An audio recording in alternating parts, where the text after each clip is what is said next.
Hola. Bueno, el último tramo de la tarde. Mañana es intenso, pero no tanto. Así que hoy espero que les haya gustado el café.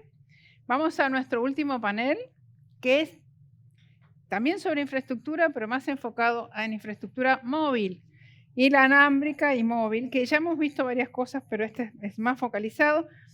Vamos a tener una moderación de un querido amigo de la escuela, el ingeniero Diego Molano Vega, que por ahora es consultor internacional en transformación digital de gobiernos y empresas, pero en su momento fue ministro de Tecnologías, Información y Comunicaciones en Colombia y fue nuestro anfitrión en el año 2012 cuando organizamos la escuela en Bogotá. Un gran recuerdo de esa escuela. A Carlos Rebellón, director de Gobierno y Políticas Públicas para los Países Emergentes de América de Intel. A Mauricio Nasta, de Network Evolution Director de Latin America South de Ericsson, y Marta Suárez, que es presidente del Dynamic Spectrum Alliance. Y acá los tengo a todos. Hola, ¿qué tal? ¿Cómo están? Hola a todos, buenas tardes. Todos bien. Buenas Hola, tardes. Diego, Hola, ¿me Marta, escuchan? ¿Me Mauricio. escuchas? Perfectamente, ¿cómo están? Muy bien, muy bien. ¿Ustedes qué tal? Qué lástima no estar allá con ustedes Bien, físicamente. muy bien. Acá con unos 60 becarios de toda América y otros ¿cuántos más? Virtuales, unos 140 más virtuales de fundamentalmente América Latina, pero de todo el mundo. Así que bueno, gracias Diego, siempre un gusto tenerte acá. Recién recordaba con los becarios el gran recuerdo que tenemos de la escuela que organizamos en 2012 en Colombia, que fuiste nuestro anfitrión principal y el MINTIC nos ofreció toda su infraestructura, su ayuda y fue para nosotros un antes y un después de esa escuela por la cantidad de gente que pudimos traer y la relevancia que tuvo no solo en Colombia, sino en toda la región. Así que un gusto tenerte en línea y un gusto verlo a Mauricio, que no lo conozco. Bienvenido, Marta, bienvenida. Muchas Oscar, gracias. bienvenido. Y Carlos, un gusto verlos virtuales. Y acá estamos en la sala y todos los alumnos virtuales también para escucharlos. Bueno, la verdad es que no sé por qué este panel está dominado por colombianos. Ah, eh, pero bueno, bienvenidos a todos. Aquí vamos a hablar sobre Internet y la infraestructura inalámbrica en la región. No sé, Olga, cómo es la forma de hacer preguntas del público. Si me puedes indicar. Si querés, si los escuchamos y después podemos tomar preguntas Ok, virtuales de los panelistas virtuales y de acá de la sala. Vos me indicás cuando quieras. ok, perfecto. Bueno, pues hoy vamos a hacer un poco pues, ese análisis, ¿no? La promesa que hace la industria de cómo cerrar la brecha de Internet, de acceso, siempre es con infraestructuras inalámbricas, porque las infraestructuras alámbricas, pues llegar con capilaridad cuesta muchísimo dinero y efectivamente hemos visto grandes avances en penetración de Internet en América Latina, grandes gracias a infraestructura inalámbricas, a redes de 3G, de 4G, ahora esperamos de 5G, también a temas como Wi-Fi, ha habido proyectos, muchos proyectos también de Wi-Fi público, y un poco pues queremos en este panel como saber en dónde estamos y para dónde vamos, y con la venida de Marta, Mauricio y Rebe. A propósito, a Carlos Rebellón, la gente lo conoce como Rebe, no como Carlos. Después le decimos Rebe. Entonces, le voy a pedir a Oscar León que nos haga una pequeña introducción a este tema.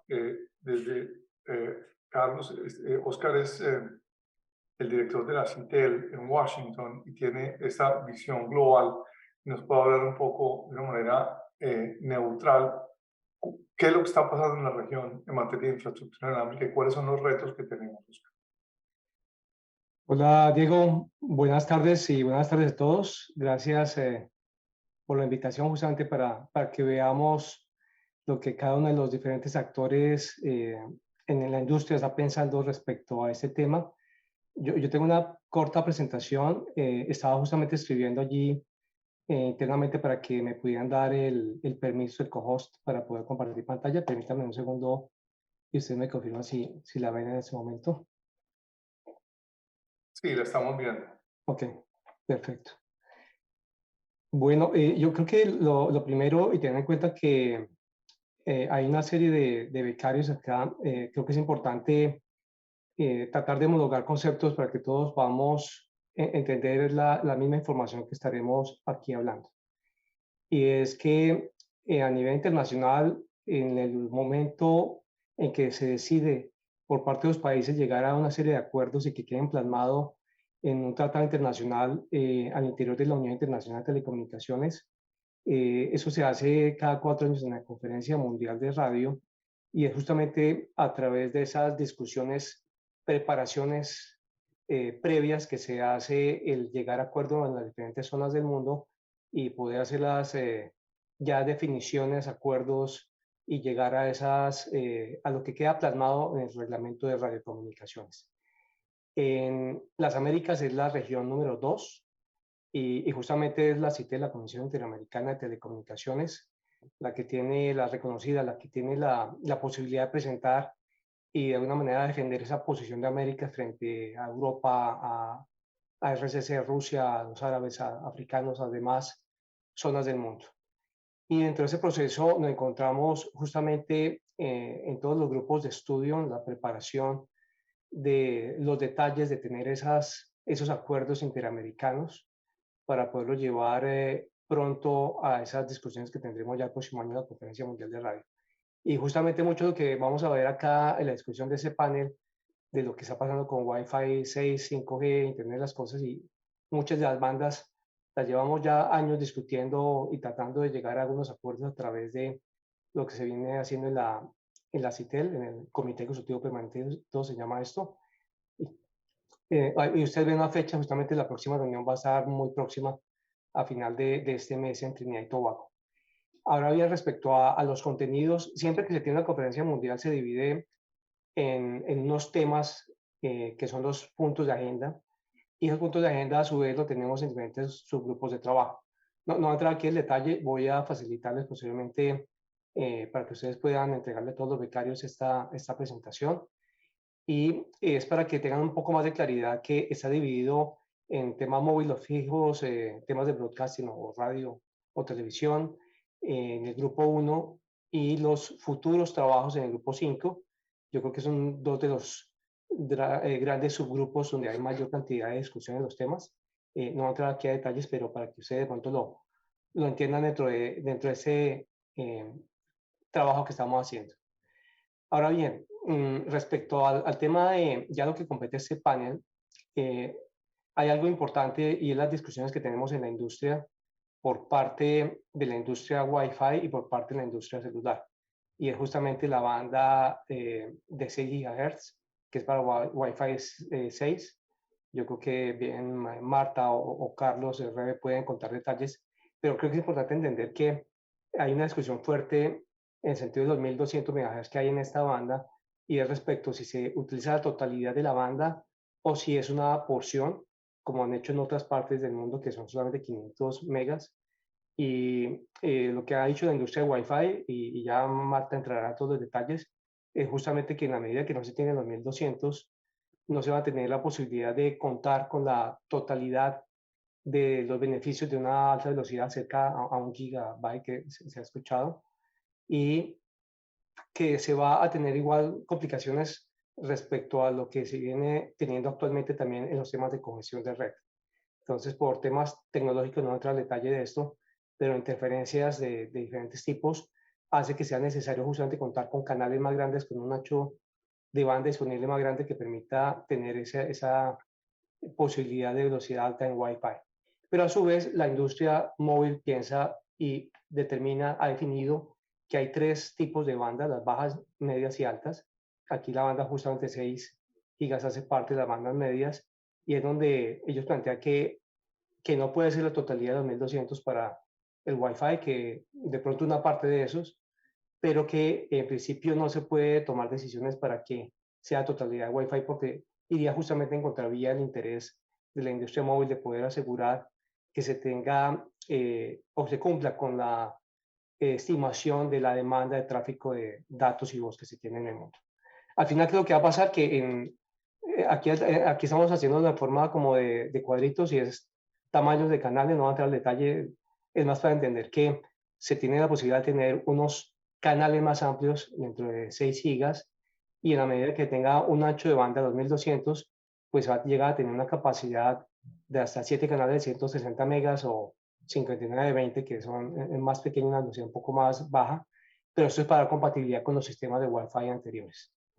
En algunas otras zonas del mundo, como Europa, han tomado decisiones de tomar únicamente los 500 megas y eso hace que se reduzca considerablemente. Estamos hablando, por ejemplo, que va a disminuirse en vez de 7 canales de 160 megas, serían solamente 3. De igual manera pueden verlo en cualquiera de los otros diferentes configuraciones que se vean allí. Al final, ¿qué es lo que pasa? ¿Qué es la decisión en qué es lo que pasa en las Américas? Y es que hubo una decisión inicialmente por Estados Unidos en la que se libera la totalidad de la banda de 6 gigas y adoptaron esa misma postura a otros países. Por ejemplo, Brasil, Canadá, Costa Rica, Guatemala, Honduras, Perú, República Dominicana. De pronto se me queda alguno por fuera, pero Marta conoce, nos dice ahora detalles que se me queda allí por fuera. Y algo que creo que es importante que se debe aclarar acá es que algunos de los países están diciendo, esperemos qué pasa con la Conferencia Mundial de Radio del próximo año. Y no es necesario esperarla. ¿Por qué razón? Porque la Conferencia Mundial de Radio del 2023 está revisando una porción de esta banda de espectro, la parte alta, solamente para la región 1. Nosotros somos la región 2, América región 2. Entonces no es necesario esperar, no hace falta, ya fue tomada la decisión a nivel de la región 2 y eso es solamente un tema de la decisión que van a tomar para los países de la zona europea. Eso es importante y por eso es una parte de lo que yo quería como clarificar en esa introducción. Y de igual manera, y lo veo justamente en ese panel, en muchos de los paneles que invitan, y es que en el momento que se empieza a hablar de 5G y de Internet de las Cosas, uno ve que no hay un actor acá, y tengo que decirlo, y es el actor satelital. ¿Por qué lo planteo? Porque dentro de las mismas miembros asociados que tiene la CITEL, pues hay multiplicidad de empresas satelitales y muchas de ellas están participando, trabajando en temas de Internet de las Cosas para temas de conectividad, especialmente en zonas alejadas. Eso estamos hablando de aplicaciones en multiplicidad de otros sectores agrícolas, ganaderos, hidrocarburos, minería, energética, logística, que son zonas en las que no se tienen servicios de otro tipo, como si se tiene en las ciudades principales, que puede ser el 5G o lo que uno espera que se pueda tener en el futuro, Smart Home o Smart City, que se tiene justamente a través de ese acceso y de una u otra manera, esos dependen todos de tener esa conectividad a través de la fibra óptica. Unos u otros van a tener esa necesidad o tener que ser un complemento entre las diferentes tecnologías, y no se puede hablar de ninguna manera aislada de cada uno de ellos, sino que todos tienen de una u otra manera que participar dentro de esta industria. No voy a entrar en detalles acá, según las preguntas ya entro en detalle de esto, pero sí quiero dejarles para cerrar un tema importante, y es que independientemente de las decisiones de el Wi-Fi que tú utilices en la casa, 2, 4, 5, 6 gigas, hay condiciones importantes de ciberseguridad que a su vez hay que tener en cuenta en las redes que uno utiliza para Internet de las Cosas o cualquier otra. En el sentido que en la medida que vayan a haber mayor cantidad de millones de dispositivos conectados, si no hay una serie de buenas prácticas mínimas básicas que se puedan asegurar para que se pueda tener un acceso a información sin que un tercero, un hacker, pueda llegar a manejar remotamente el hogar, pueda llegar a manejar remotamente una industria, se deban tomar esas acciones como tener inventario de los dispositivos que hay en empresas, en los hogares, que se actualice permanentemente el software de seguridad para que establezcan también una gestión eficiente de acceso a los terceros. Algo sencillo es el utilizar redes para visitantes, para invitados, más las redes propias de hogares o empresas. De alguna manera esa segmentación ayuda para evitar parte de esos problemas que hay en las redes. Y algo tan básico y que muy seguramente los becarios y cualquiera que estamos acá siempre nos hago la pregunta cuando tenemos los paneles, y es algo tan básico como colocarle un password diferente a los routers, a los dispositivos que tenemos en las casas. Porque muchos de nosotros por defecto se autoriza el uso de unas tablas que inclusive son fácilmente, se pueden buscar, se pueden encontrar a través de Internet. Pero aquí hay un riesgo, un elemento que independientemente de la tecnología, debemos tener en cuenta para asegurar que se eviten esos riesgos en el uso de las mismas. Norma, muchas gracias por este tiempo para la introducción. Bueno, gracias Oscar por esta introducción. Entonces, pues Oscar habló del Wi-Fi, del 5G, de Internet de las Cosas y de las soluciones también satelitales que utilizan espectro para todo este crecimiento de la red, sobre todo en las zonas rurales. Pero vamos penetrando un poquitico más en los temas y quería preguntarle a Marta, que es experta en estos temas de espectro, sobre el Wi-Fi, que probablemente todos los que estamos aquí son que más usamos todos los días. En este momento lo estamos usando, el Wi-Fi de 2.4 de 5. Y ahora vamos para las el de 6. ¿Qué problemas tiene el actual de 2.4 y el de 5? ¿Y qué ventajas tendríamos en el de 6? Marta. Bueno, muchas gracias, Diego, a Olga por la invitación y a los demás panelistas. Un gusto estar acá con ustedes el día de hoy. Bueno, con respecto a la evolución, Wi-Fi es una tecnología que ha venido evolucionando. Empezó inicialmente con los estándares IEEE 802.11, si recuerdan, y hemos ido viendo esa evolución, ¿no? B, G, A, D, AX. En este momento llamamos ahora la Wi-Fi Alliance, decidió llamarlos de una manera más sencilla Wi-Fi 6.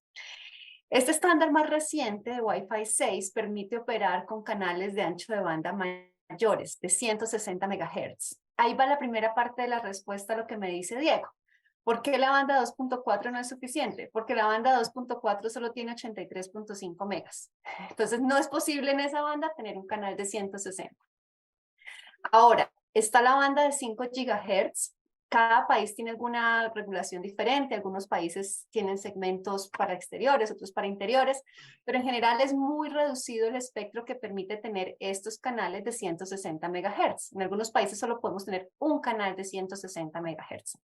Entonces, hay que tener en cuenta la necesidad que viene detrás. O sea, el hecho de que el estándar permita esos canales es porque al tener mayor ancho de banda podemos entregar las tasas de transmisión de datos, las velocidades que los usuarios esperan. Hoy en día los usuarios pues, ya quieren velocidades cada vez más altas y están pidiendo también aplicaciones con latencia más baja. Entonces, al tener canales de ancho de banda mayor, podemos enviar la información en menos tiempo y cumplir con esos requerimientos de latencia. Entonces, ahí va uno de los temas. Lo otro es que Wi-Fi es un estándar que no es exclusivo. Es decir, uno puede estar en un edificio y cada apartamento puede tener su propia red Wi-Fi y el estándar está diseñado para que puedan coexistir todos esos usuarios al tiempo. Al ser un estándar en el que tenemos muchos canales operando al tiempo en un mismo espacio, sobre todo en ambientes densamente poblados, un solo canal de 160 pues se limita. Entonces ahí aparece el interés. Esto es un tema que lleva años, empezó a estudiar en Estados Unidos desde 2017, donde poder tener más capacidad para estos canales. Y aparece ahí entonces la banda de 6 GHz. ¿Qué ventajas tiene? Que es continua a la de 5. Entonces a nivel de hardware, y de hecho eso lo vemos hoy en día, ya hay muchísimos equipos disponibles en el mercado porque es una transición fácil. O sea, de 5 a 6 GHz facilita la implementación y las economías de escala.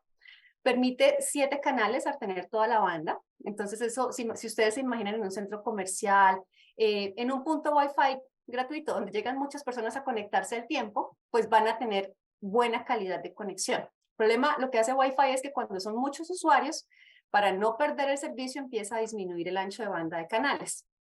Si no hay suficiente espectro, los usuarios van a seguir percibiendo pues, una calidad inferior a la que puede darles el estándar mismo. ¿Qué más nos permite? Más usuarios conectados al tiempo. Nos permite ya que Oscar mencionaba el tema de seguridad, WPA3 es la parte de cómo se maneja el tema de seguridad con Wi-Fi 6. Nos permite también tasas de transmisión de datos del orden de gigabits por segundo. Teóricamente la velocidad pico nominal es 9,6 gigabits por segundo. si tenemos 8 bases espaciales, pero lo que uno puede esperar en su teléfono, tableta, computador son velocidades de gigabits por segundo. 1 o 2 gigabits por segundo. Entonces, a mí me gusta decir, Wi-Fi complementa otras tecnologías. Es decir, en las ciudades donde hay un amplio despliegue de fibra, pues es perfecto porque no vamos a tener un cuello de botella. De nada sacamos con tener fibra llegando al hogar con 1 gigabit por segundo y un Wi-Fi que no va a dar esas velocidades. Entonces, ahí complementa. Pero también nos sirve, por ejemplo, en zonas rurales, donde no hay un backhaul de fibra. ¿Cómo funcionan la mayoría de esas conexiones? Llega un enlace de backhaul que puede ser satelital o microondas y se complementa con puntos Wi-Fi, sean puntos públicos abiertos o sea para pequeños proveedores. En la charla anterior escuchábamos un poco sobre las cámaras en Argentina que llevan esa conectividad de última milla usando equipos no licenciados que son más económicos y usando espectro de uso libre. Entonces, también incluso para las conexiones móviles hay una buena parte del tráfico de las redes móviles por decisión de los usuarios que se descarga las redes fijas. Entonces, cuando uno llega a su casa, ahí es donde le dice, desea actualizar, desea descargar una película, desea todas esas cosas, dice cuando esté en una red Wi-Fi. Entonces, lo vemos como algo muy orientado a los usuarios, como algo que llevamos, todos lo usamos, está muy presente. Y bueno, a veces se nos pasa que también requiere espectro, que también como cualquier tecnología requiere mejorarse. En algunos países van 20 años en los que no se ha entregado más espectro para Wi-Fi. Y pues bueno, estamos viendo una tendencia regional. Bueno, pues qué interesante con este Wi-Fi 6 y estas grandes ventajas. Pero es vital lo que mostraba Oscar, Marta, de que todos nos pongamos de acuerdo con esas frecuencias.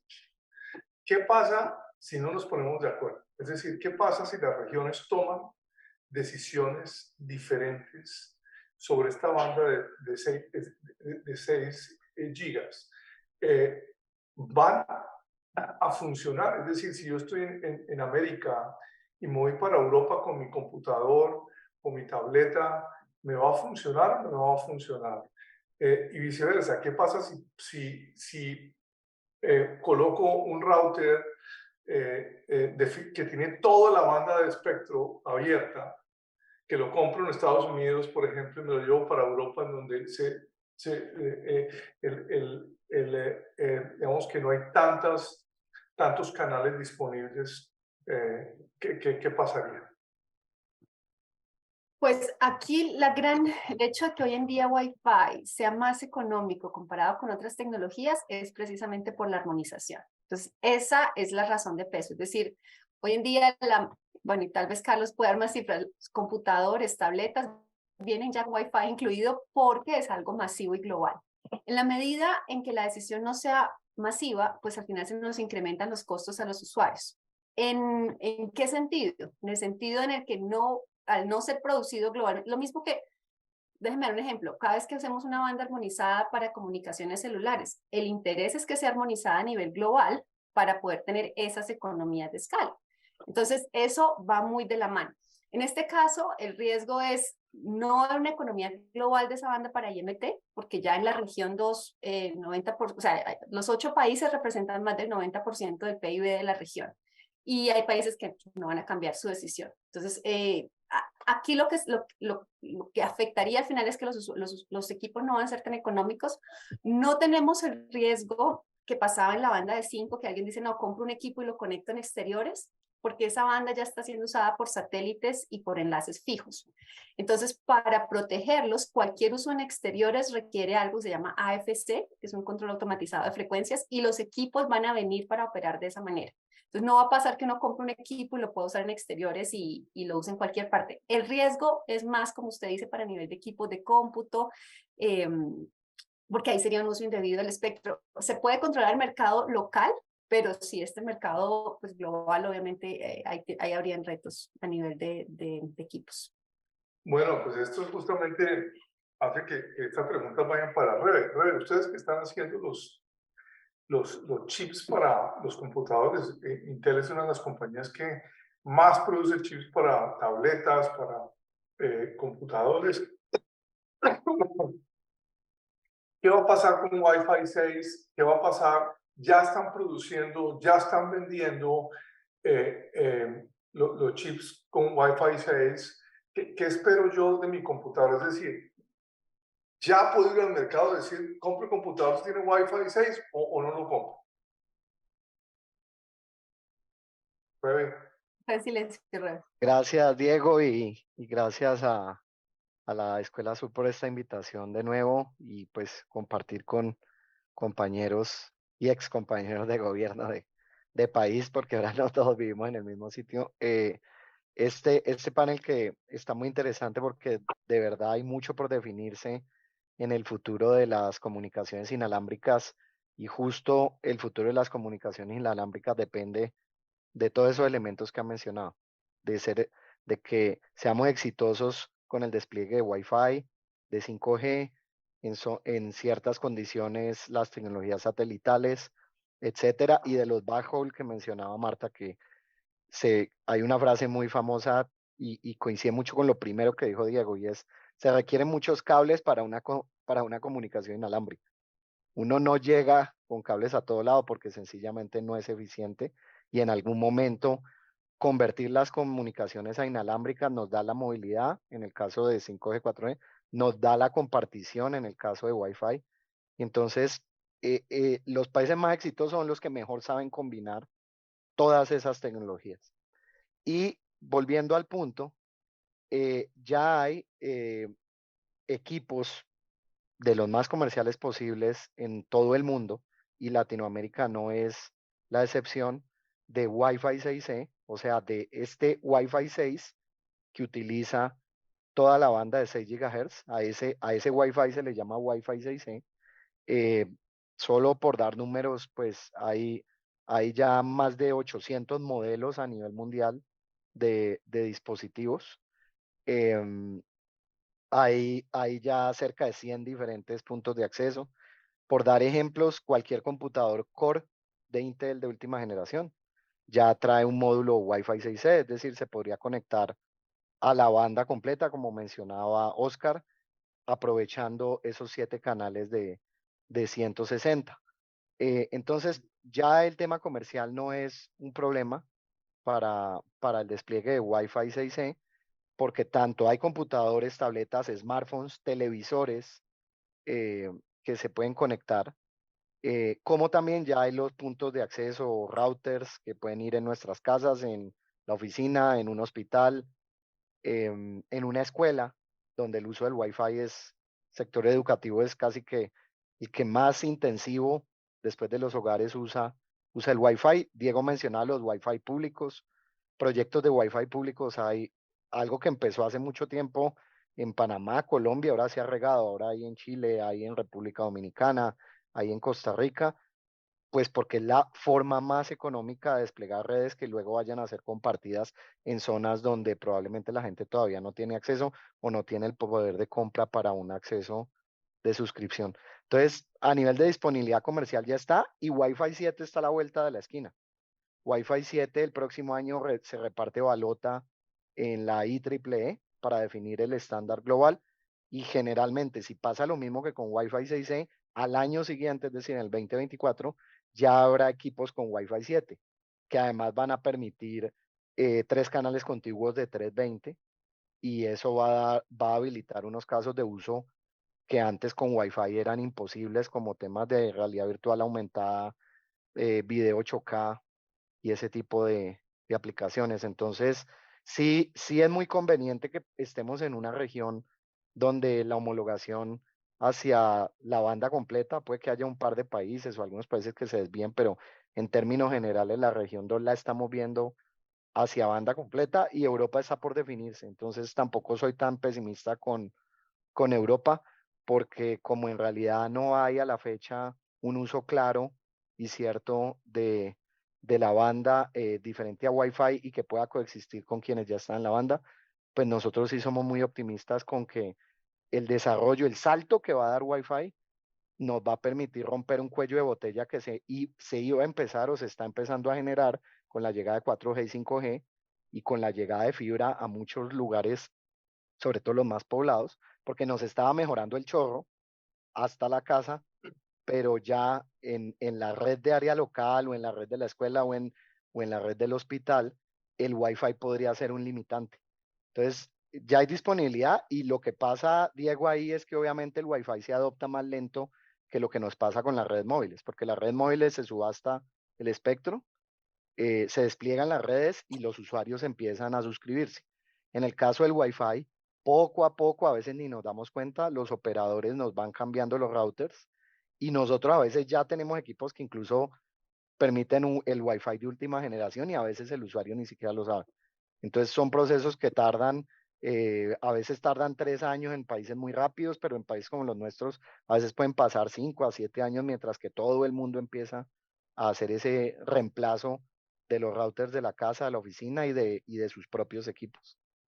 Rebe, pues efectivamente es interesante ver pues, Intel cómo está liderando todo este tema, produciendo chips ya, pues ver que en poco tiempo empiezan a trabajar en el Wi-Fi 7, cuando todavía no tenemos, pues todavía seguimos en el debate del espectro del Wi-Fi 6.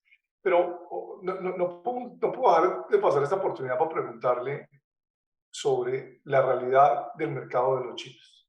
Con el tema de Ucrania, con el conflicto entre China y Estados Unidos, con lo que está pasando en Taiwán, el mundo entero está muy nervioso sobre el tema de la producción de chips. Yo, por ejemplo, fui a comprar un carro, no hay carros. ¿Por qué? Porque no hay chips. No, hay un problema de chips gigantes en el mundo entero. Estados Unidos, el gobierno Biden decidió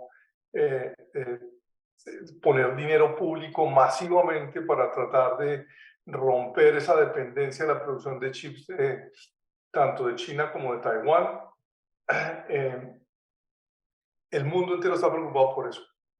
¿Qué rol tiene América Latina y qué podemos hacer en América Latina para un poco mitigar ese riesgo de la falta de chips? Bueno, pues todo esto está conectado porque usted arrancó por algo muy importante. ¿Por qué ya Wi-Fi 7 está a la vuelta de la esquina? Porque afortunadamente en la tecnología Wi-Fi, Wi-Fi 7 va a usar la misma banda de 6. Entonces, el futuro del Wi-Fi no solo de corto, sino de mediano y largo plazo, depende de que esa banda está disponible. Y eso nos lleva a la conversación de los chips. Lo, Hoy por hoy, usted mencionó algo que también hace unos años como que uno no era muy consciente, uno le hablaban de disponibilidad de chips y uno dice, si no hay chips, se ponen escasos los computadores, de pronto los celulares y ya está. Hoy por hoy, el que no haya chips hace que tampoco haya tecnologías de radio, o sea que eso impactará en algún momento a las redes, aparte de los dispositivos, a las mismas redes móviles. Hay muchas tecnologías ya de red de acceso que están completamente computarizadas. Está toda esta tendencia de ir hacia virtual, redes de acceso virtuales y redes de acceso abierta. Entonces, cada vez las mismas redes de telecomunicaciones cada vez dependen más de la disponibilidad de chips.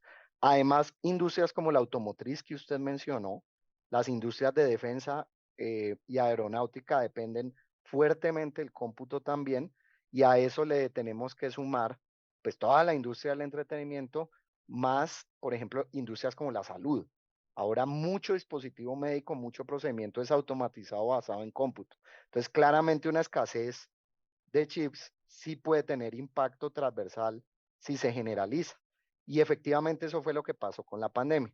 Con la pandemia lo que pasó es que caen las producciones de vehículos, entonces la industria deja de producir chips de vehículos para producir más chips para computadores para las escuelas y lo del teletrabajo y todo.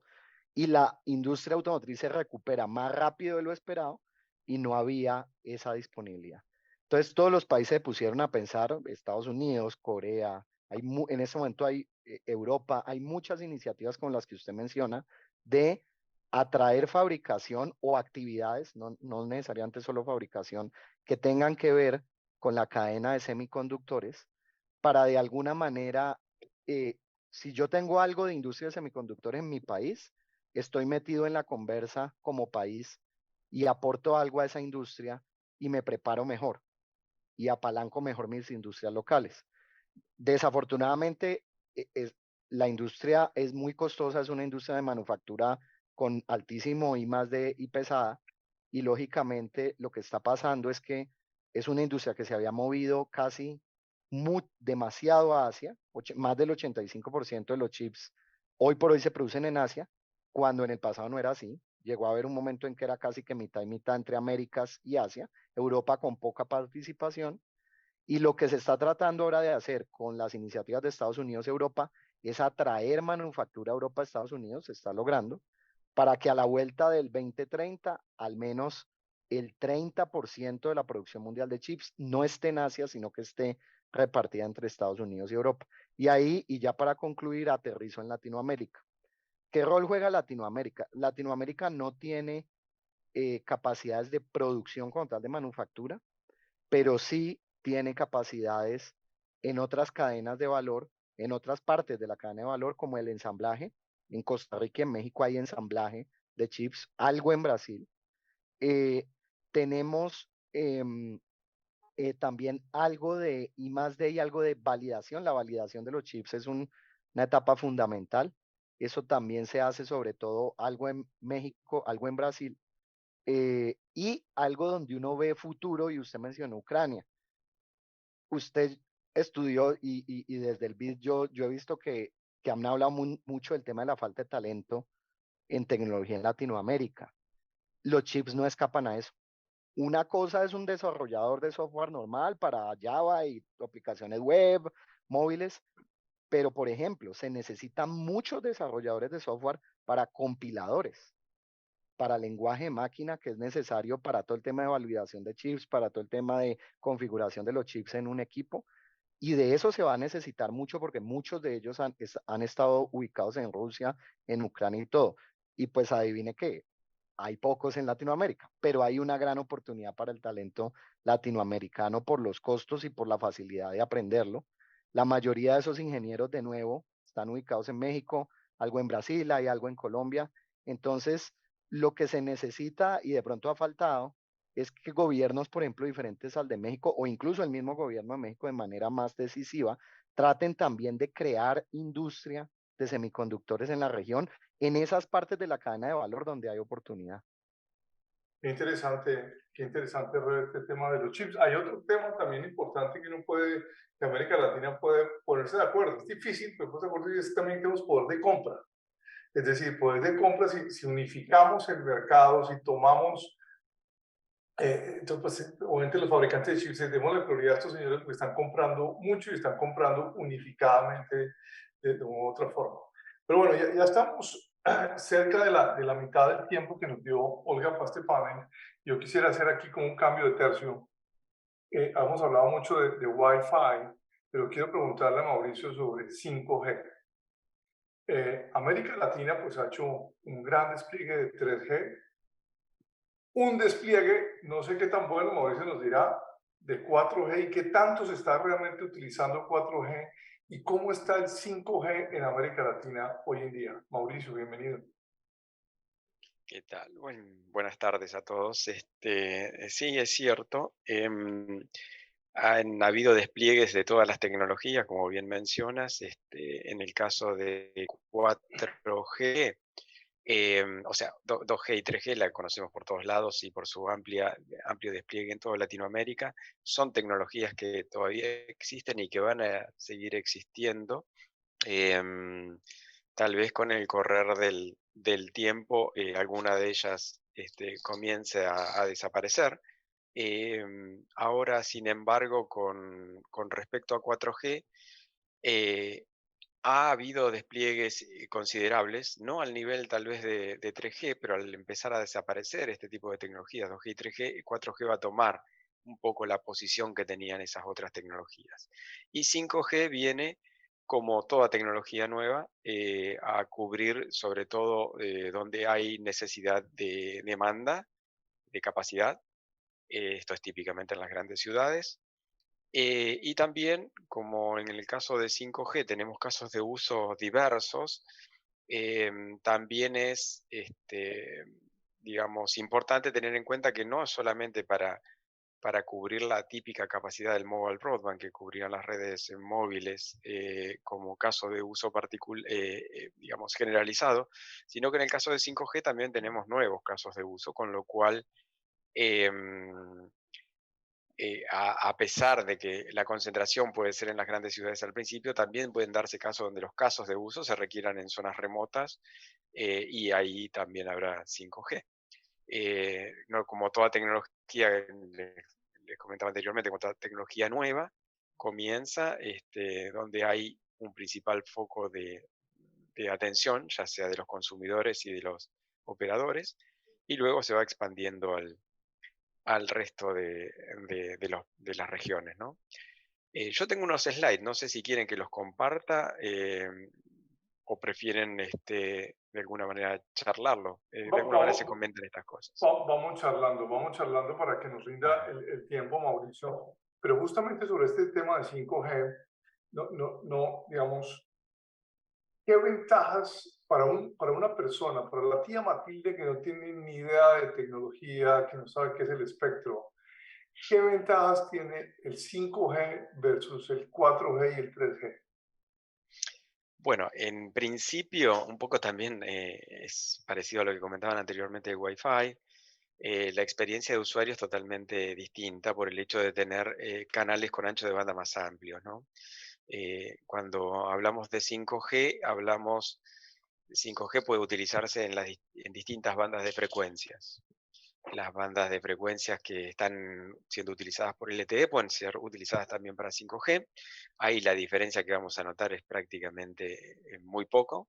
O sea, la experiencia de usuario va a ser prácticamente la misma entre 5G y 4G. Un poquito, en lo que es latencia seguramente es mucho mejor 5G, ahí se nota mucho. Pero en lo que es throughput, digamos, en lo que es velocidad, van a ser más o menos parecidas. La gran diferencia se nota cuando el 5G se desarrolla en las frecuencias que nosotros llamamos medias, típicamente las bandas de 3.5 GHz en esa zona del espectro. Ahí los operadores normalmente suelen hacerse del orden de los entre 50 y 100 MHz de ancho de banda, y ahí pueden implementar una portadora de 5G con un ancho de banda suficiente como para realmente llevar una experiencia diferenciadora al usuario final. No solamente en latencia, que está en todas las frecuencias, sino también en este caso en ancho de banda por el ancho de banda del espectro. Y más aún si nos vamos todavía a lo que nosotros llamamos la banda alta, que está en el orden de los 26, 28 GHz. Ahí es para escenarios donde la cobertura está más bien confinada, en zonas acotadas en cuanto a coberturas, pero que demandan mucha capacidad. Típico ejemplo de esto son los estadios de fútbol. Ahí tenemos una concentración enorme de personas con una gran cantidad de tráfico, tanto en subida como en bajada. Y bueno, ahí las bandas altas es donde se diferencian porque estamos relativamente en un ambiente pequeño, donde las coberturas pueden ser dadas con las bandas altas y podemos hacer uso de los anchos de banda de las frecuencias altas, que para un operador arranca en el orden de los 400 MHz y puede llegar hasta los 800 o más. Entonces, la diferencia en cuanto a experiencia es realmente importante. Otra cosa que también viene aparejada con lo que un usuario común puede llegar a visualizar, no es solamente el hecho de que si estoy haciendo video gaming, pues, le voy a ganar más fácil a mis competidores porque la latencia es más baja, ¿no? Sino en lo que es throughput, eh, el hecho de poder, digamos, manejar mayor velocidad también te incide en la latencia también más baja, ¿no? Y hay una cosa que tiene que ver con 5G, tiene varias versiones. Está el 5G non-standalone, que es el 5G que comenzamos desplegando desde que arrancó 5G, que fue por allá por principios del año 2019 o fines del año 2018. Es un 5G que se apoyaba en LTE. Entonces, de alguna manera, ese 5G sirvió para llevar al mercado una versión de 5G rápida y que puede mostrar este tipo de beneficios que mencionaba, o sea, una velocidad peak de 5G en banda media suele andar en el orden de 1.2 gigabits por segundo, más o menos en downlink. En bandas milimétricas o bandas altas estamos hablando del orden de los 3, 4 gigabits por segundo. Entonces, eso marca una diferencia. Pero otra cosa distinta es el 5G Standalone. El 5G Standalone es un 5G que no necesita apoyarse en la red de 4G. Es un 5G que funciona por sí mismo y es el 5G objetivo de todos los operadores. O sea, todos los operadores en algún momento van a llegar a esa versión de 5G. Y ese permite realizar casos de uso que son totalmente distintos, o abre una caja de herramientas de casos de uso que no se pueden implementar con el non-standalone. Por ejemplo, un teléfono, un celular común, o una tablet o lo que sea, podría estar particionado entre tener un uso personal donde yo tengo mis aplicaciones y a su vez tener una partición donde hay una parte del teléfono está de alguna manera con aplicaciones que requiero para el trabajo o que requiero para hacer home banking con mayor seguridad o que requiero para hacer algún tipo de tarea en especial. Esa partición permite que las aplicaciones que son mías las pague yo, pero las aplicaciones, por ejemplo, si el banco quiere que yo use tal banco porque me das más seguridad, tal vez esa aplicación la pague el banco o esa partición la pague el banco.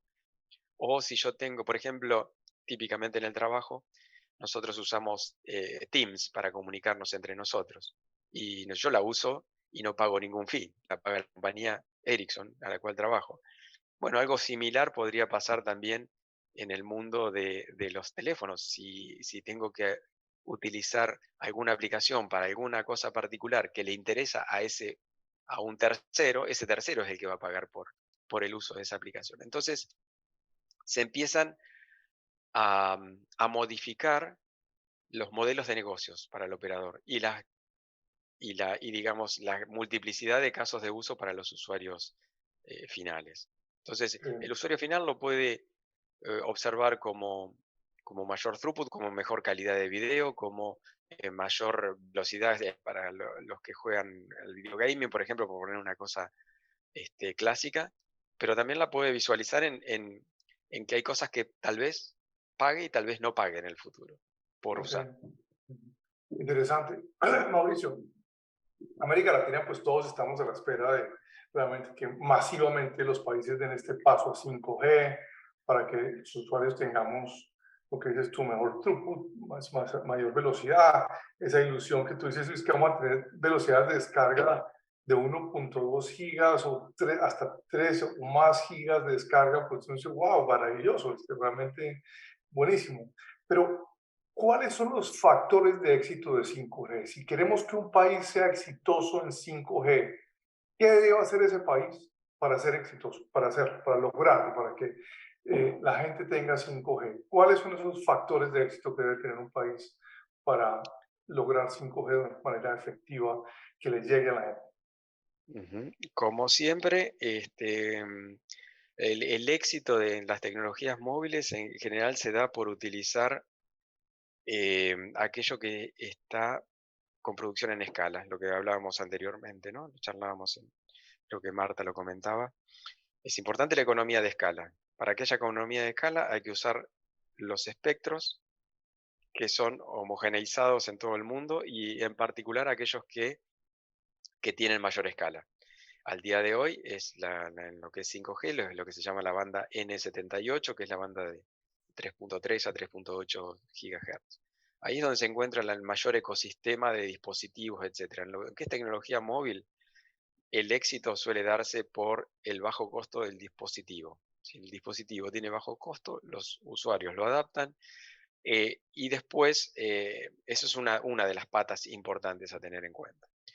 La otra pata a tener en cuenta es la transformación que tiene que sufrir de alguna manera el operador a los efectos de poder plantearle al usuario final esos modelos de negocio que comentaba anteriormente, que son distintos de lo que tradicionalmente veníamos viendo, ¿no? Acá con 5G aparecen nuevos jugadores que pueden ser tenidos en cuenta o no, que van desde los que proveen aplicaciones para uso de los consumidores, como los casos de uso industriales, o sea, el operador tratando directamente con las industrias. el operador poniendo una red dedicada a una industria para atender la necesidad de dicha industria. Entonces, todo eso, que no es fácil, requiere una transformación del operador, porque tiene que empezar a pensar un poco distinto en función de los nuevos clientes que puede llegar a tener, ¿verdad? Claro. O de los clientes que ya Pero tenía que Mauricio, quieren cuando nuevas tú demandas. hablas de esto, veo un poco, me da la sensación de que Wi-Fi 6 y 5G compiten, en cierta forma. No, no, ¿Compiten o no compiten? no, no son complementarias, no, para mí no compiten. Son complementarias. Wi-Fi 6 puede andar perfecto en ciertos ambientes y en otros donde se requiere, por ejemplo, grandes extensiones de cobertura con movilidad, con un alto nivel de confiabilidad del sistema, como más de 9 digamos, más de 5 9, perdón, de confiabilidad.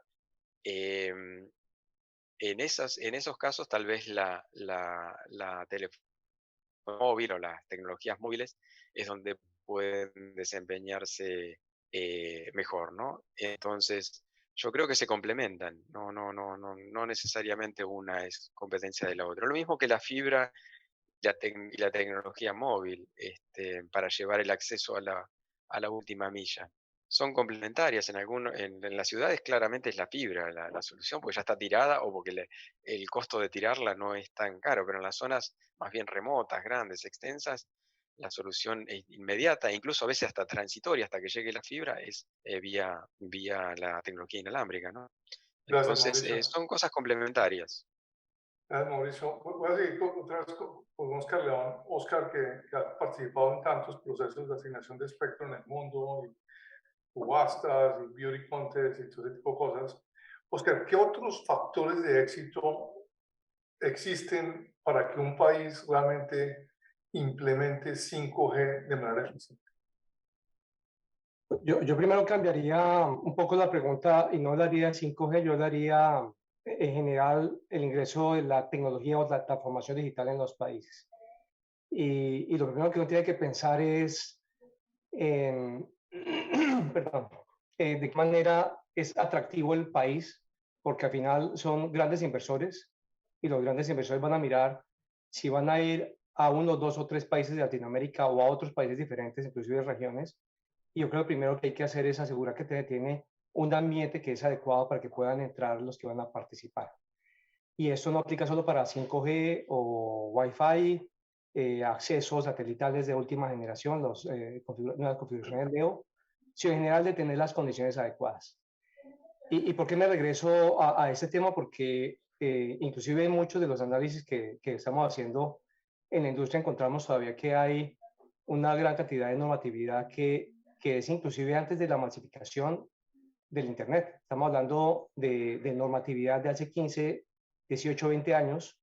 Vimos en Mesoamérica un estudio que estuvo adelantando y toda esa normatividad no está acorde con lo que estamos pensando, está bastante retirado de lo que estamos buscando.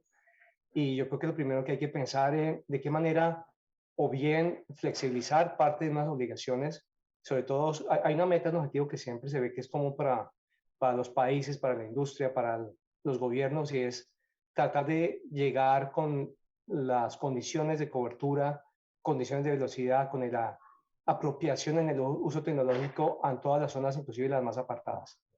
Pero ya en el proceso de llegar a mirar cómo se va a implementar esto, es muy distante, muy lejos a lo que se piensa cuando se está tomando la decisión. Y es justamente allí donde se debe pensar en cómo desregularizar o cómo tener una flexibilidad en muchas de las políticas que se tienen para asegurar precisamente llegar más rápidamente a esa zona. Yo creo que es el primer elemento que hay que tener en cuenta acá. Esto implica, tiene como consecuencia varios elementos y es pensar diferente en las condiciones, en los mecanismos, en cómo se está dando el acceso al mercado. Y no solamente en el caso de 5G o IMT o lo tradicional que pasa en las subastas de espectro de telefonía móvil, en el pasado ha sido el de subasta para recibir dinero. Aquí el mundo ha cambiado, no estamos hablando de algo suntuoso de hace 20, 25 años. Habremos pensado en mecanismos a través de los cuales se pueda pensar en coberturas más rápidamente, apropiación tecnológica más rápidamente, otra serie de condiciones que no se tienen. Y eso está unido con lo que requiere de fondo para que funcione o el 5G o el Wi-Fi 6, y es que requiere un backbone, requiere algo que está de fondo, y es que requiere tener las fibras de óptica, fibra óptica funcionando, o redes de alta velocidad de microonda, o cualquier otro backbone que asegure que no solamente va a ser el tener el Rolls Royce en el parqueadero, sino que va a tener una autopista para utilizar el Rolls Royce. O necesitas un automóvil que va a tener las capacidades de velocidad muy altas, pero no va a tener la autopista para poderlo andar, pero no te va a servir absolutamente nada. Entonces, allí va unido con esas condiciones a que me refiero, que se deben asegurar que tengan mecanismos para que se tenga ese acceso o se estimule ese acceso, que efectivamente no lo pueden hacer solo los países. Tienen que hacerlo de la mano de la industria, tienen que hacerlo de la mano para que se estimule justamente el ingreso de esos actores, o para que aquellos que estén de alguna manera tengan condiciones que sea sostenible en el largo plazo el trabajo que se viene haciendo. Bueno, Oscar, entonces un poco resumiendo, entonces para que un país sea exitoso, te dice lo primero es que, oiga, pues que dé condiciones de acceso al mercado, es decir, asigne el espectro, básicamente. Venga, señor, usted tenga acceso al mercado con asignaciones de espectro que no necesariamente, que tenga en cuenta la realidad del país, la apropiación tecnológica, y que no sea el Estado el que se llene de ingresos por el espectro, sino que beneficie a los consumidores. Segundo, que los países sean atractivos para los inversionistas, porque se requieren mucha inversión, no solamente en las redes inalámbricas, en ese 5G o en ese Wi-Fi, sino también en ese backbone, que haya también, pues, puede ser backbone de fibra óptica, pero que haya interés. Entonces, déjeme, le hago una pregunta que lo va a hacer sentir incómodo, ¿sí? Claramente hay un conflicto entre Estados Unidos y China al respecto de ese acceso al mercado. Y es de todos público, y además pues usted trabaja para Citel, en donde está Estados Unidos sentado, ¿sí? Pero América Latina ha crecido masivamente con tecnología china. Hace poco estaba con Carlos Slim en una conferencia donde él reconocía que gracias a los bajos costos, específicamente Huawei ha logrado masificar. ¿Usted cómo ve esta pelea entre China y Estados Unidos por las frecuencias de 5G, y sobre todo la pelea de Estados Unidos por bloquear específicamente a Huawei de participar en este negocio de 5G? Pues la respuesta es muy fácil, porque yo tengo limitaciones de lo que puedo hablar respecto a las posiciones de los países. Entonces preferiría terminar un poco lo del anterior. Es decir, este es el elefante en la sala de la casa. Vamos a ver si termine vos, que vamos a ver si Matica nos puede ayudar con esa respuesta, porque es un poco más neutral. Pero un tema para cerrar un poco de lo que estaba hablando, hay un componente que hace falta aquí de asegurar que pueda ingresar, y es el seguir, el mirar que aunque ha pasado 20 años, todavía se sigue sin instalar infraestructura en las ciudades, en los municipios. Y uno habla con los torreros, uno habla con los que instalan las antenas satelitales, uno habla y la gente sigue sin poder instalar. Y siguen prohibiendo el acceso, siguen de una manera u otra el negocio para poder instalar. Y creo que hay un tema ahí de fondo que no se ha solucionado en casi ninguno de los países. Y el componente que hay que pensar es que no es solamente la conectividad, porque por sí sola las máquinas, los fierros no funcionan, sino está con la apropiación, el entrenamiento pues no va a funcionar. Yendo a la pregunta respecto al tema de lo que está pasando con China, pues efectivamente hay limitaciones en el sentido de como OEA, y fue parte de lo que firmé, y es cuando le pregunten eso, muérdase la lengua y no puede decir, porque son sus 34 países que hacen parte, adicionalmente a los 100 miembros asociados, que tanto tengo a Marta, como tengo a Rebellón, como tengo también a EXO, y a otros 20 satelitales y a otros muchos, y es en la que debemos tratar el consenso, buscar cómo entre industria, cómo podemos hacerlo. Al final, que lo que pasa es la realidad de costos, y en muchos de los proyectos sociales que está haciendo la CITEL, al final tengo a los donantes, que son algunos norteamericanos, pero cuando vamos a implementar, justamente dicen, pero queremos hacerlo con tecnología china porque es la más económica. Y es donde les ha tocado, en varios de los casos, dar el brazo a torcer para poder asegurar justamente que podamos dar la cobertura a los proyectos sociales que estamos haciendo en el Caribe y en otras zonas. Luego, por más que queramos tratar de tapar el sol con un dedo, pues definitivamente hay manejos que debemos hacer para asegurar que finalmente se pueda llegar a esas zonas donde por costo no se podría con otros mecanismos. Martica, este tema es uno de los grandes temas porque justamente pues bloquea o habilita pues inversiones y nosotros pues en América Latina pues queremos es que la mayoría de la gente se beneficie. ¿Qué hace? Digamos, Estados Unidos además ha lanzado toda una ofensiva diplomática en el mundo entero para bloquear a los fabricantes chinos y específicamente a Huawei de participar en este negocio de 5G. ¿Uno cómo puede realmente desde América Latina tener una posición neutral y como dice Oscar, beneficiarse de las ventajas de los dos mundos? Bueno, aquí parecida la respuesta a Oscar, yo no puedo hablar en nombre de todos mis asociados y mis empresas con respecto a este tema. Lo que sí quiero dejar claro es que nosotros desde la DSA vemos claramente, ahí coincido con Mauricio, un complemento entre Wi-Fi y 5G. Y hay en la actualidad hay muchísimas bandas, o sea, la gestión de espectro, el trabajo de gestión de espectro llega hasta buscar que se pueda entregar el recurso, que no sea una barrera para la conectividad, es decir, que se pueda entregar de manera oportuna, adecuada, tomando en cuenta todas las tecnologías, protegiendo a los que están en la banda, y que logre hacerse de tal forma que se incentiven inversiones. ¿Quién va a terminar invirtiendo? Eso ya es una decisión del ámbito nacional. ¿Cómo se van a manejar los procesos de asignación? También es una decisión de ámbito nacional. Yo creo que lo que se debe buscar es un balance que va más allá de tomar bandas y segmentarlas miti-miti, va más al buscar favorecer despliegues, favorecer inversión en bandas donde hay ecosistema, crear economías de escala para todas las tecnologías y tratar de, ¿cómo decirlo?, de tener un amplio ecosistema. Yo creo que ese es uno de los factores que también es muy importante. Cuando hay muy pocos actores invirtiendo y desplegando redes, pues lleva justamente a unas situaciones específicas de ese escenario.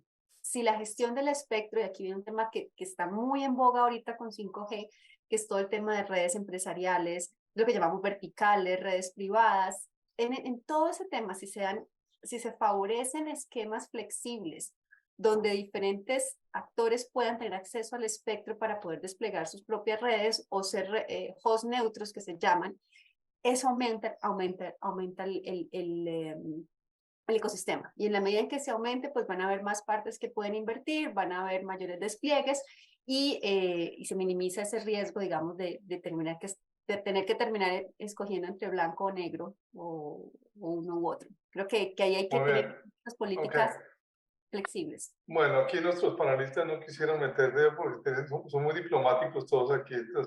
No sé si Rebe o Mauricio tienen un comentario sobre mi pregunta de esta gran, digamos, divergencia política, porque esto es realmente, desde el punto de vista, digamos que geopolítico, este conflicto entre Estados Unidos y China por tecnología es uno de los más importantes del mundo hoy en día, probablemente está dentro de los 5 conflictos más importantes que tenemos en el mundo. No sé si como a veces tienen un comentario, porque también tienen rabo paja. No, yo lo que puedo hablar es desde cómo lo estamos viviendo en Intel, porque Sí. obviamente al ser un jugador global que provee a un mercado global y a la vez tiene clientes en China, pero a la vez tenemos que cumplir normativa americana, pues estamos como en mitad de eso que usted dice y no hay que desconocer lo importante de ese conflicto. Y que además todas las variables indican que es algo que va a seguir, ¿no? No es algo que mañana se da en la mano y aquí no pasó nada. Entonces, ¿qué sucede? Como empresa, nosotros tenemos que cumplir cualquier mandato del país donde estamos ubicados en materia de prohibiciones de exportación, importación, que básicamente hoy por hoy es el centro de la pinza que un país está usando con el otro, de qué se puede enviar y qué no se puede enviar, qué se puede vender, no se puede vender. En eso obviamente somos cumplidores y respetuosos de la norma. También hay otros principios que nos guían, como por ejemplo la neutralidad tecnológica y los estándares abiertos. Cuando siempre hablamos con cualquier país y nos hacen preguntas, oiga, ¿y la tecnología de dónde debe venir, de dónde no debe venir? Más bien es la mejor forma, o hasta ahora nadie ha podido demostrar que la neutralidad sea un principio inferior y que al contrario, las autoridades siempre tienen que velar porque las elecciones o porque los reglamentos técnicos, las regulaciones sean tecnológicamente neutrales, porque lo que sí no puede pasar es que uno quede como atrapado con un vendor. A veces sí se dan esos riesgos, sobre todo, por ejemplo, a nivel de ciudad, en el tema de Smart Cities, hay mucho ese fenómeno del vendor locking, alguien que vende su solución y solo él tiene las llaves de todo, y ese municipio queda empeñado con esa tecnología y esa marca durante mucho tiempo. Entonces, independiente de Estados Unidos o China, ese es un principio. Lo otro es que nosotros, y particularmente, por ejemplo, en estos debates como la banda de seis a las autoridades, le hemos dicho las decisiones regulatorias y las decisiones de espectro no deben caer en el juego de quién pone más. Es que esta empresa invierte mucho en mi país, entonces la tengo que escuchar. Las decisiones técnicas, uno escucha a todas las partes, pero no tienen que tratar de sopesar a todos los actores por igual. No pueden decir, no, es que como los pequeños ISPs son los que abogan por esto, yo los oigo menos porque mi gran inversionista es el que me importa. Entonces, y pues Diego, Oscar, Marta, todos los que hemos trabajado en política pública sabemos eso a veces se olvida. Y entonces, yo también digo que por lo menos en las autoridades independientes hay que tratar de abstraerse de los temas geopolíticos y de quién está metiendo dinero en la región y quién no. Entonces, lo veo por ahí. Y simplemente me quiero unir a lo que mencionaba Oscar. Igual, si las condiciones para la inversión no está, por muy que uno sea pro gringo o pro chino, las cosas no se van a dar. Y la verdad, lo que a mí sí me tiene preocupado es que casi todos los gobiernos de la región están muy enfocados en cómo sacar recursos del sector para tener fondos grandes y gastarlos, pero ya está demostrado que los fondos de servicio universal no nos están dando abasto. Europa, Estados Unidos, las grandes potencias del mundo están poniendo mucho dinero directamente el presupuesto nacional para cerrar la brecha de fibra que mencionaba, por ejemplo, Oscar, eh, o cobrando menos por espectro para que también, digamos, se puedan hacer mayores despliegues y aceptar mayores obligaciones de cobertura. Entonces, sí hay que salirse como un poco del círculo vicioso que en su momento funcionó, que era yo cobro más, tengo un fondo más grande y lo invierto, porque es que eso ya no es suficiente para este reto de conectividad con todas estas tecnologías. Bueno, pues justamente todavía que hacer la introducción de una pregunta que tengo para Mauricio, y es, eh, hay una tendencia en los países de América Latina, como dice Rebe, pues oiga, lo primero es cobremos por esto, ¿no? Enriquezcamos las arcas del Estado jurando a los operadores, que obviamente, pues lo que pasa es que esos cobros pues terminan reflejados en la factura al usuario por los servicios. Dos, los fondos de servicio universal, que está comprobado que no han sido un mecanismo eficiente de redistribución. Tres, son cuatro tendencias. La tercera es, oye, pues hay algunos países queriendo otra vez reconstruir operadores del Estado para este despliegue de infraestructura. Y cuarto, hay también una tendencia a que haya un solo operador que provea esto en una red compartida al resto de operadores. Mauricio, ¿qué comentarios tiene al respecto? Realmente, ¿cuál es el mejor esquema para que un país asigne las frecuencias de 5G a los operadores y esos operadores hagan el despliegue de infraestructura que finalmente hagan que lleguen a más usuarios con mejores servicios y más baratos?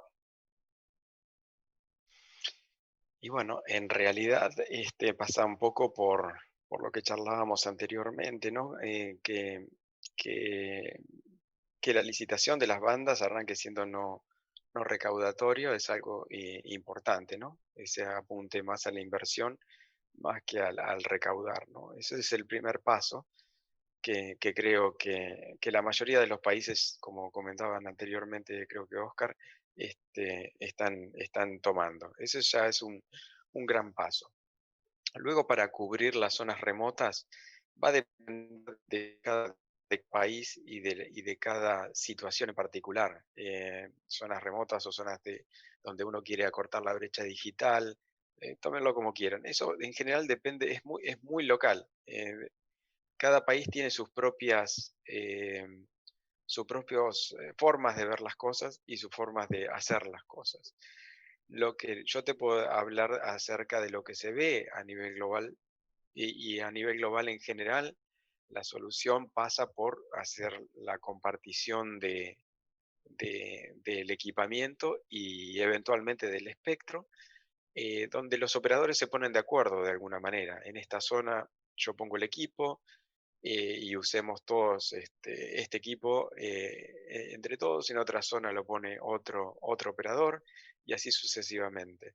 En general, ese tipo de acuerdos llegan a buen puerto y para atender estas zonas, digamos, que típicamente suelen ser zonas remotas o pequeñas villas, em, suele ser una solución relativamente efectiva.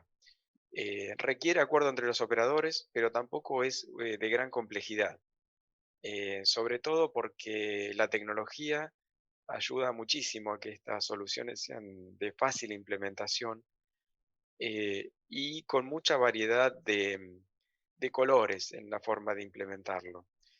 Si bien el equipo se comparte, cada uno podría tener su espectro, y si lo desean, hasta podrían compartir todos el espectro, es decir, sumar todos los espectros y compartirlos entre todos, que sería el otro extremo, ¿no? Entonces, en ese sentido, hay como mucho camino andado desde el punto de vista tecnológico que ayuda a que ese tipo de soluciones Bueno, sean fáciles de implementar y menos conflictiva a la hora de discutir entre los operadores. gracias Mauricio. Bueno, ya estamos llegando aquí al tiempo que nos asignó Olga. Olga, no sé si tenemos preguntas de la audiencia, tanto virtual como presencial. ¿Nos puedes ayudar con preguntas? Acá tengo varias preguntas. En la audiencia, tenemos audiencia virtual y audiencia presencial. Tengo algunas preguntas de la audiencia virtual. Los presenciales, acá tengo Marta que tiene una pregunta. Allá voy. Hola, hola. Por el lado. Ahora sí. Ahora sí. Ahora sí. Hola, sí, ¿qué tal? Acá Marta Maule de Argentina, de la Universidad Nacional de Avellaneda.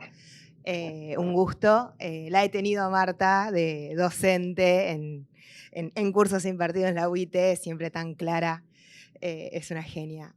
No, nada, primero, bueno, el panel estuvo increíble. Hay algo que me llamó mucho la atención del tema, porque no lo suelen traer a colación. Y no sé si solamente se le congeló la imagen a Mauricio, si escucha, porque tiene que ver con esto, ¿no? Con esta pregunta atinadísima de cuáles eran los factores de éxito a nivel país para lograr el 5G y que se complementaron un poco, pero Mauricio salió un poquito de la media que siempre responden como si fuera una obligación de dejar de regular de los estados e incorporó al operador, ¿no? Con obligaciones del operador, dijo, ¿no? Transformaciones necesarias del operador para desarrollar estos nuevos modelos de negocio, para agregar valor en toda la cadena de estas nuevas de transformaciones digitales que viene trayendo la evolución del mercado, ¿no? Entonces, y también teniendo en cuenta que Oscar tocó puntualmente también estos factores que están a cargo del actor público, ¿no? Entonces, me gusta cómo interactúa entre los dos y preguntarle concretamente a Oscar, porque lo mencionó así como que fue el pasar, pero si considera que desregular es lo mismo que flexibilizar, y si no, contarnos qué es flexibilizar como un factor de éxito, ¿no? Para el país, y si hay tiempo, si se puede, a Mauricio, si quiere profundizar un poco en estos puntos que debería transformar, en los que debería transformarse el operador, porque me parece interesante esta necesaria cooperación público-privada para que el ecosistema funcione finalmente, ¿no? Muy bien. Gracias. Gracias. Oscar, un minuto. Gracias, Diego. No es lo mismo de regular y flexibilizar, son dos cosas completamente diferentes y hay que hacer las dos. Estamos hablando que hay unas regulaciones antiguas que hacen que inviable que se pueda prestar servicio. Es como tratar de llegar a una localidad con 200 personas en las que se desobligue a que se instale, por ejemplo, un centro de servicio técnico, pues hace que nadie quiera llegar allá. Pero es una cosa diferente y en la cual sí efectivamente se debe pensar en algún cambio. Y la flexibilización es pensando en otros mecanismos para que sea un poco más atractivo de poder llegar justamente o bien a los lugares donde no es factible al día de hoy, o bien para que se tengan mecanismos innovadores que aseguren que se pueda tener esos acuerdos público-privados. Yo creo que, y es parte de lo que estaba Marta preguntando, aquí no es el meterse dentro del detalle de lo que hace el operador. El operador tiene que hacer una serie de cambios en sus redes, tiene que hacer otra cantidad de cosas, pero es parte de la actividad propia que no hace que no entre el regulador, no entre la política allí, porque es parte justamente de la actividad diaria que ellos hacen para que puedan operar y que no requiere y no se debe de alguna manera entrar justamente a ese detalle. Perfecto, gracias Oscar. Mauricio, ¿alguna Sí. reacción, comentario? No, respecto de la transformación que tienen que sufrir los operadores, que de hecho la están haciendo, tiene que ver en varios aspectos, pero fundamentalmente en la forma de concatenar los distintos jugadores que aparecen cuando aparecen los distintos casos de uso. Los casos de uso que nosotros mencionábamos y lo que estamos acostumbrados a ver en 4G son del tipo consumidor final, o sea, el operador va hacia el operador final y ya está. En el 5G, al abrirse la cantidad de casos de uso de manera considerable, el operador puede elegir, en función de la estrategia que tenga, hasta qué punto de la cadena de valor quiere llegar. Puede ser simplemente un proveedor de conectividad, como básicamente lo han sido hasta el momento, o puede ir más arriba. Ir más arriba en la cadena de valor va a significar, digamos, por ejemplo, poner las plataformas necesarias para que los distintos desarrolladores de aplicaciones puedan desarrollar las aplicaciones y ofrecerlas y ellos cobrar tal vez un fee por el uso de dichas aplicaciones, o pueden ir más arriba, ellos mismos pueden desarrollar las aplicaciones, el mismo operador. Entonces, depende la estrategia que cada operador defina, es la transformación que va a tener que llevar a cabo. Y en el sentido de no solamente de facilitarle a los desarrolladores el acceso a las plataformas para desarrollar y llevar sus desarrollos, sino también el operador va a tener que pensar en cómo va a monetizar todo eso, es decir, cómo son los modelos de negocio que va a utilizar para poder, digamos, atender las necesidades de todos, que al usuario final le sea algo factible de usar porque el costo es relativamente conveniente versus el beneficio, el desarrollador que obtenga su parte y el operador que tenga su parte. Ahí es donde hay que pensar el modelo de negocios a utilizar. Y eso es lo de la transformación fundamental que tienen que hacer los operadores. Perfecto, Mauricio, súper interesante ese tema de los modelos de negocio alrededor de la monetización de los operadores. Olga, ¿tenemos más Para cerrar, preguntas? tengo dos preguntas virtuales y Sí. ya creo que los liberamos. Valentina Gracia, que está en Italia, nos ha seguido todo el día, una becaria que debe ser bastante tarde, Valentina, pregunta si el desarrollo de la conectividad y la infraestructura Internet de las cosas será la regla o será el siguiente paso. Esa es una pregunta. Y la última que tengo, si las redes Wi-Fi 6 para dispositivos de IoT podrán ocasionar problemas de seguridad a los usuarios o abrir brechas de seguridad en los sistemas autónomos. Bueno, vamos con esta última pregunta para Marta, que es experta en Wi-Fi 6, sobre pues, este gran despliegue de Wi-Fi. ¿Qué riesgos va a tener desde el punto de vista de ciberseguridad? Bueno, yo soy experta en espectro, pero no en ciberseguridad. Entonces, solamente algunos elementos de respuesta. Wi-Fi 6 mejoró el sistema de seguridad que se tenía con las generaciones anteriores, que era WP2, ahora estamos con WPA3. Entonces, hay unas mejoras que vienen ahí implicadas. Yo he preguntado esto a diversas empresas. A mí lo que me dicen es que al final cualquier sistema es vulnerable no por el sistema mismo en sí, sino también por la forma como los usuarios lo gestionan. Es decir, el estándar Wi-Fi per se tiene unos mecanismos de control, tiene unos mecanismos de acceso que permiten garantizar niveles de seguridad.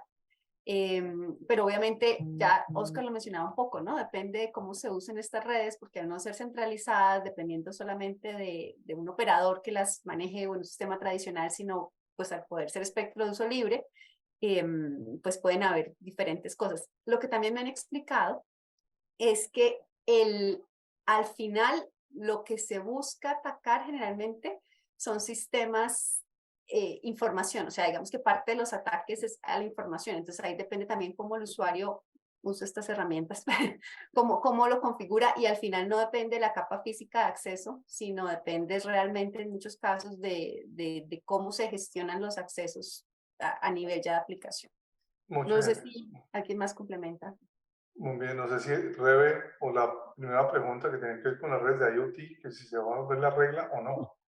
Pues el mundo sí se mueve cada vez más al IoT y al cómputo en el borde, en la medida en que estamos todos los países y las economías en esa carrera por la productividad, la eficiencia, por automatizar. El IoT sí está llegando a todo lado y en la región hay mucha promesa en que el próximo salto, por ejemplo, en actividades como la agricultura, la minería, que son tan importantes, se pueden dar vía automatización de muchas de las tareas y eso va a requerir de Internet de las cosas que, como decía Mauricio, dependiendo del entorno, en entornos abiertos, amplios, seguro 5G será la tecnología por defecto que conecta, y en entornos más indoor, más de manufactura, por ejemplo, Wi-Fi puede ser la mejor solución, con la ventaja que decía Marta, ambas son más seguras que sus tecnologías predecesoras y va a depender en más de la gestión que se haga de esas redes, de que, por ejemplo, los reguladores mantengan marcos actualizados de ciberseguridad. La región en general tiene una deuda de avanzar en temas como regulación de infraestructuras críticas y responsabilidad y reglas claras en verticales claves como la energía, la provisión de agua, los servicios financieros. Entonces, casi que la tecnología yo la veo más avanzada que la regulación en materia de ciberseguridad y el uso que mencionaba Oscar. Muchos de los dispositivos con que interactuamos tienen muchos features de seguridad que ni siquiera usamos. Entonces, ahí está el reto. Hace unos días leí un reporte en donde más del 65% de los celulares conectados a Internet en América Latina tienen algún tipo de malware. Entonces, probablemente los que están viendo tienen un malware metido en su celular. Y viene el tema que decía Oscar, ¿y qué hacemos como usuarios para evitar que eso pase? ¿No? Estamos tomando nosotros las medidas adecuadas para prevenir que ese malware se meta en el celular, le robe información, etcétera, etcétera. Eso es muy importante. Bueno, ya tenemos que cerrar, pero hagamos una ronda de cierre máximo, 1 minuto, por favor, a todos, pero enfocándonos en una pregunta que les tengo por máximo 1 minuto, y es, efectivamente, el futuro es inalámbrico con infraestructuras inalámbricas que están montadas sobre infraestructuras, la gran mayoría alámbricas, o sea, en fibra óptica, como decía Oscar León. Pero más del 70% de los latinoamericanos estamos conectados a Internet. Pero ¿estamos de verdad bien conectados a Internet? En las encuestas en pandemia vimos que los hogares con niños que tenían que educarse, en América Latina, dependiendo del país, estábamos entre el 10, inclusive menos, entre el 7 y como el 16% de los hogares con niños bien conectados. O sea, la gran masa de niños en Internet no estaban bien conectados a Internet. Eso significa pues, tener una buena conectividad a Internet, tener terminales. Uno le pregunta en promedio a un latinoamericano, ¿y usted cómo usa Internet? Y lo tiene a través de un sistema de prepago, que pues tiene muchas limitaciones. No sirve para muchas cosas que se le puede sacar en Internet. No sirve para teletrabajar, no sirve para estudiar, no sirve para muchas aplicaciones. Entonces, la verdad es que el porcentaje de gente que está conectada a Internet bien conectados, que le pueden sacar el jugo de Internet, es muy bajito. Y por eso la nueva secretaria general de la OIT, Doreen Bogdan Martín, su campaña la basó en eso, en llevar una conectividad, no solo llevar la infraestructura, sino, como decía Mauricio, cómo le saco el jugo, cómo hago más aplicaciones que tengan implicación en la gente. Entonces, un minuto, Oscar, ¿qué hacer para que esa conectividad realmente le sirva a la gente y la gente lo pueda usar? Más conectados, estoy de acuerdo. Inclusive parte del trabajo es lo que está haciendo la CITEL y bueno, fuimos apoyados por los cancilleres. Ahorita en diciembre sacamos una guía de 21 pasos, 21 cambios que deben hacerse en política y regulación para poder asegurar justamente la transformación digital en las zonas apartadas, zonas rurales o mal atendidas. ¿Qué hacer? Ahí están las 21 recomendaciones. Yo creo que me tomará otros 15 minutos para explicar todo el documento. Bueno, pero Oscar, me parece una buena idea entonces que a través de Oscar compartamos ese documento, porque me parece un buen elemento. El tema es, se conoce esto y los países no lo están implementando. Entonces, ¿qué estamos haciendo como paso? Implementación. Estamos en hacer acompañamiento técnico. Ahorita estamos a 4 países haciendo el proceso de acompañamiento y es justamente ayudarle a acompañar a muchos de las que pronto están en cargos políticos, acompañarlos para que puedan hacer una implementación adecuada de todos esos elementos que son importantes para asegurar. Marta. Bueno, yo creo que aquí lo que se espera, coincidimos con el trabajo en la CITEL, nosotros hicimos parte, al igual que todos los miembros asociados de este trabajo, respaldarlo, buscar un balance, invitar a las autoridades, no dividiendo banda por banda, sino buscando que todas las tecnologías puedan crecer. Cada tecnología aporta y también hacer un ecosistema diferente atrae diferentes niveles de inversión a los países y sobre todo es importante pensar, yo creo que un mensaje final, a pesar de que en algunos países, sobre todo en aquellos que tienen todavía índices de conectividad bajos, la mayoría de conectividad es solamente a través de dispositivos móviles o es mayoría móvil. Como decía Rebe al principio, es muy importante el balance entre tráfico fijo, tráfico móvil. Buscar que las dos tecnologías puedan coexistir porque en el hogar se necesita, en las escuelas se necesita, en las bibliotecas se necesita, pero sin ir en contraparte del crecimiento que se viene haciendo a nivel móvil. Entonces, creo que este sería mi mensaje, buscar ese balance para que diversas tecnologías puedan crecer y coexistir sin poner barreras innecesarias. Mauricio, ¿cómo hacemos para que esta conectividad le sirva realmente a más gente, esta infraestructura inalámbrica, realmente la gente le pueda sacar jugo, porque pueda que tengamos cobertura, pero la gente no lo puede usar? ¿Qué hacemos? ¿Qué hacemos? Qué buena pregunta. No, estoy totalmente de acuerdo con lo que decían todos. En particular me quedo con la reflexión de Marta en relación a que todas las tecnologías son importantes. Lo importante es que coexistan porque cada una cumple un rol en su determinado punto. Cada una tiene algo para aportar en cada una en su lugar. Entonces es importante que todas las tecnologías convivan y que los recursos necesarios para que dichas tecnologías puedan existir estén a disposición de los operadores para así poder llegar en definitiva a los usuarios. Es decir, el espectro que sea asignado como corresponde a las tecnologías que corresponden, eh, sabiendo que todas son importantes.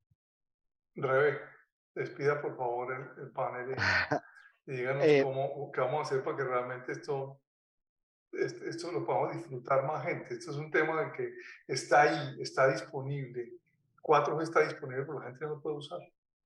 Porque no tiene dinero, porque solo tiene dinero para comprarse un terminal barato o no tiene dinero para comprarse un plan adecuado para las necesidades de él y de su familia. Sí, de acuerdo.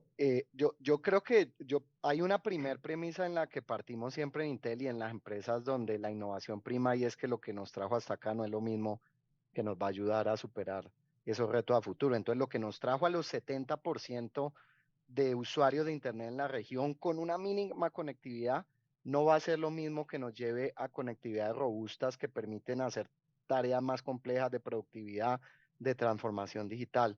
Entonces, como usted dice, si ya supimos cómo llevar coberturas, ahora falta cómo llevar velocidades cómo llevar de pronto dispositivos más avanzados y cómo hacer que la gente se apropie de ellos. Eso requiere una nueva ola de agendas digitales que yo honestamente no estoy viendo en la región con contados casos.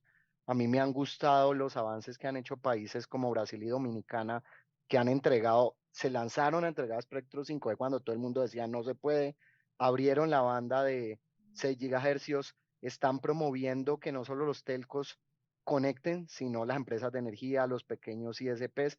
Eso suena más a la nueva ola de agendas digitales que van más allá de tengo 3 telcos y un fondo y simplemente voy a gastar. Están interesados en esos temas satelitales que mencionaba Oscar, hay mucha promesa con eso de los LEOs. Va a tocar experimentar, va a tocar usar nuevas tecnologías. En Brasil están muy interesados en usar Wi-Fi en autos, por ejemplo, porque las nuevas tecnologías lo permiten. Y usted menciona, por ejemplo, que también los gobiernos ahora quieren meterse o volver como con lo público. Yo digo que si eso lo van a hacer los gobiernos, bienvenido, pero que lo hagan en las áreas donde se necesita. Si un país tiene pocos IXPs y nadie quiere invertirlos, pues dele plata a los municipios y que los municipios, por ejemplo, pongan IXPs neutrales en un país, o con su electrificador que generalmente es público, invierta no solo en redes de electricidad, sino en el backbone que mencionaba Oscar, que ojalá llegara con la mayor capilaridad posible. Pero eso necesita unas nuevas agendas y destaco el caso de Brasil y Dominicana, pero la verdad, como región nos falta más. De pronto esos 21 principios de los que habla Oscar tienen mucho de eso y toca empezar a hacer esos cambios. Muy bien, bueno, muchísimas gracias a todos. Les da un panel interesante. Nos actualizamos sobre lo que está pasando en este tema de espectro. Como conclusión, Olga, ahí quedó el tema pendiente para otra escuela de Internet, el conflicto entre Estados Unidos y China sobre esta guerra tecnológica, que eso va para toda una conferencia, va más allá de la tecnología, pero que realmente pues ilustramos un poco aquí del tema y de cómo están estas tecnologías de 5G y de Wi-Fi 6 avanzando. Y pues muchísimas gracias por la invitación y muchísimos éxitos en esta versión de la Escuela Sur de Gobernanza Internet. Muchas gracias. Gracias a todos. Ha sido un panel de lujo. Gracias. Yo lo he disfrutado muy especialmente porque ese es uno de los temas que yo he trabajado toda mi vida. Un aplauso para el panel, por favor. Y un gran saludo, Diego, gran moderación. Carlos, alias Rebe, muchas gracias por tus comentarios. Marta, un gusto tenerte aquí. Oscar también y Mauricio, el único argentino en el panel, muy bien ahí entre todos los colombianos. Un gran saludo desde Buenos Aires, Argentina. Gracias por los buenos deseos. Y nada, sepan que mañana a primera hora tenemos un representante del Departamento de Estado de Estados Unidos, así que le vamos a hacer la pregunta de China. La pregunta que quedó pendiente de China a Estados Unidos. Creo que, no sé si a ustedes les pareció, me parece que fue un panel de lujo. Yo creo que lo voy a volver a escuchar en YouTube después porque me quedaron algunas cosas. Me quedé pensando en una cosa que dijo Carlos Rebellón de la capacitación en software de bajo nivel, ¿no? Para chips. No sé si se enseña eso, habría que averiguar y puede ser una gran oportunidad para países de América Latina. No podemos fabricar chips, pero podemos hacer software.